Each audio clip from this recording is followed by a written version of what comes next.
जय हिंद। आज मैं तमाम अपने साथियों को ये बताने का प्रयास करूंगा कि एफआईआर कैसे दर्ज कराएं और एफआईआर दर्ज कराने की क्या प्रक्रिया होती है। साथियों, सबसे पहली बात यह समझने की जरूरत पड़ती है कि एफआईआर जरूरी क्यों है। कोई भी आम नागरिक नहीं चाहता है कि वो एफआईआर कराए, किसी प्रकार के मर मुकदमे पड़े।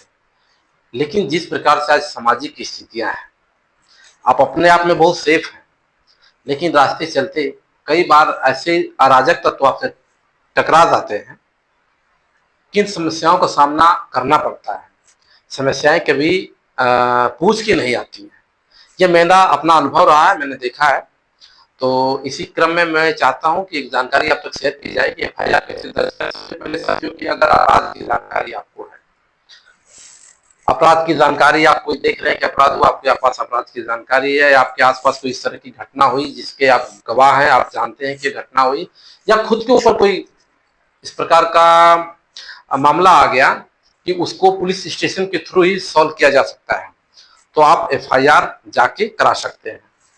और सबसे पहली बात कि एफआईआर कराने के लिए कोई जरूरी नहीं है कि अगर आपने लिखित एप्लीकेशन नहीं दिया है तो नहीं होगी। आप मौखिक रूप से भी अगर सूचना देते हैं तो यह पुलिस का कर्तव्य होता है। एफआईआर दर्ज करना पुलिस का कर्तव्य होता है कि वो आपकी एफआईआर दर्ज करेंगे। वो अलग बात है कि कुछ कानूनी दांवपेच के कारण कई बार जो इंस्पेक्टर होते हैं थाने के, वो एफआईआर दर्ज नहीं कराते हैं।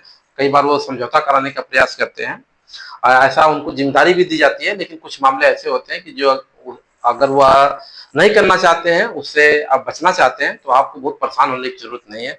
आप सीधे सीधे जिले के जो उच्च अधिकारी होते हैं, पुलिस डिपार्टमेंट के एसपी, सुप्रिंटेंडेंट ऑफ पुलिस, वहां पे जाके आप अपने जो एफआईआर है उसके बारे में वहां सूचना दे सकते हैं।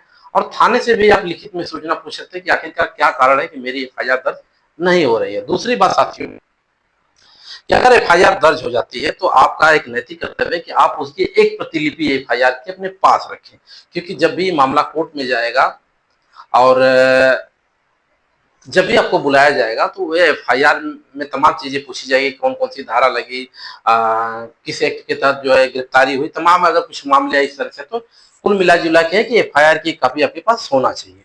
दूसरी सबसे बड़ी बात है, अगर एफआईआर दर्ज हो गई तो आगे की कार्रवाई के लिए थाना अध्यक्ष जो है, जो आपके नजदीकी एसएचओ होंगे या पुलिस चौकी इंचार्ज होंगे, उनको नियुक्त करेंगे कि वह जाके उस स्थान पे इस चीज का विवेचना करेंगे, इस चीज को जांचेंगे, परखेंगे कि क्या वास्तव में यह मामला यहाँ पे हुआ था, या जिन लोगों का नाम उस एफआईआर में दर्ज किया गया वो लोग मौके पे आए थे। वह अपने स्तर से जो जांच की प्रक्रिया है उसके तहत उस चीज को जांच करेंगे। जांचने के बाद ही आपकी एफआईआर की आगे की प्रक्रिया चालू होती है। और आपको यह नैतिक आपका अधिकार है, यह आपका मौलिक अधिकार भी है कि आप उसकी जानकारी ले सकते हैं कि मेरे इस मामले में क्या जांच हुई, क्या चार्जशीट लग रही है, यह सब आपको जानना चाहिए। और उसके बाद एफआईआर दर्ज नहीं होती है। एफआईआर दर्ज कई बार ऐसे मामले होते हैं कि थाने पे कई चक्कर लगाते हैं, कई बार हम इधर उधर से बातचीत भी कराने का प्रयास करते हैं, लेकिन एफआईआर दर्ज नहीं होती है। समस्याएं बहुत आती हैं।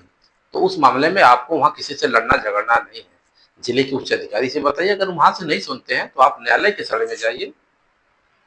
धारा 156(3) के तहत न्यायालय इस चीज को संज्ञान लेगा और उनको आदेश देगा। आपकी एफआईआर दर्ज होगी, इसमें बहुत घबराने की जरूरत नहीं है। वो ठीक बात है कि प्राथमिक जिम्मेदारी हमारी है कि हमारा काम अगर थाने से हो जाए तो हम उच्च अधिकारी तक क्यों जाए, अगर उच्च अधिकारी से हो जाए तो हम न्यायालय तक क्यों जाए। क्योंकि आज के भाग दौड़ती जिंदगी में अगर आप घर से निकल रहे हैं तो आप पे एक भार तो पड़ता ही है। तो ये छोटी सी जानकारी है, लेकिन आपको पता होना चाहिए कि अगर कुछ आपके आसपास वाद विवाद होता है, आप उसमें इन्वॉल्व हैं या आपके साथ होता है, तो उसकी जरूर आप एफआईआर कराइए और कानूनी प्रक्रिया से किसी चीज का बचाव करें। किसी समस्या का समाधान खुद में नहीं है, लड़के झगड़ के और उस चीज को आगे बढ़ा के। तो मेरा ये प्रयास है साथियों कि मैं लीगल जो जानकारी है वो आप तक शेयर करूं। आगे मैं एक वीडियो लाऊंगा जो मेरे सैनिक बंधु हैं, मैं उनके लिए खास करके, उनके बच्चे जो नीट के एग्जाम में अभी अगले मंथ को बैठेंगे, उससे पहले जो सेना के द्वारा चलाया जा रहा है एक इंस्टीट्यूट है, army college of medical science, जो नॉर्दर्न इंडिया में टॉप मोस्ट 10 के अंदर है, उसमें एडमिशन की क्या प्रक्रिया, मैं उस पर एक वीडियो लाऊंगा। तो बहुत बहुत धन्यवाद मेरे साथियों का कि आप लोग मेरी इस वीडियो को बहुत प्यार और दुलार दे रहे हैं। ऐसे ही इसको सब्सक्राइब करिए, लाइक करिए, शेयर करिए, और जानकारी अच्छी लगती है तो अपने लोगों तक भी इसको पहुंचाने का कार्य करिए। जय हिंद, जय भारत, वंदे मातरम साथियों।